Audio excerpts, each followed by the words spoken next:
firmalaringiz, fermer, yuridik shaxs hammalaringiz yaxshi bir bo'lsa va fermer yoki tashkilot emchi joylar korxona bo'lsa 312 sonli qaror bo'yicha kreditga hujjat olib kelsalaringiz tekshirib ko'rib bo'ladigan bo'lsa kredit ajratib beramiz.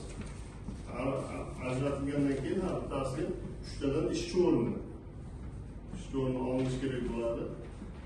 Muddati hozir 5 yilga qilib beryapmiz. Asosan ko'p olayotganlar 5 yilga o'zlari maksimal 7 yil.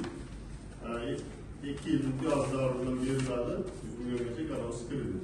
Yaxshi chiqarib foydalansalaringiz, maqsadlaringiz, yo'nalish tashqari qo'shimcha yaxshi daromad, yaxshilikka ega, yaxshi bo'ladi. Savol. Bu yangi ochilgan korxonagami yoki fermer xo'jaligiga bo'laveradi? Yangi ochilgan korxonaga bo'lmaydi. Oxirgi 1 yil davomida faoliyat bo'lishi kerak. Любой yerda оборот bo'lishi kerak и toza bo'lishi kerak. Toza degani misol uchun qarzdor bo'lmasi kerak yoki undan oldin foydalangan bo'lsa kredit tarixi jismoniyda ham yuridik shaxsda ham kredit tarixi yaxshi bo'lishi kerakda. Shunday holatlarda bo'ladi. Yangi ochilgan tashkilotlarga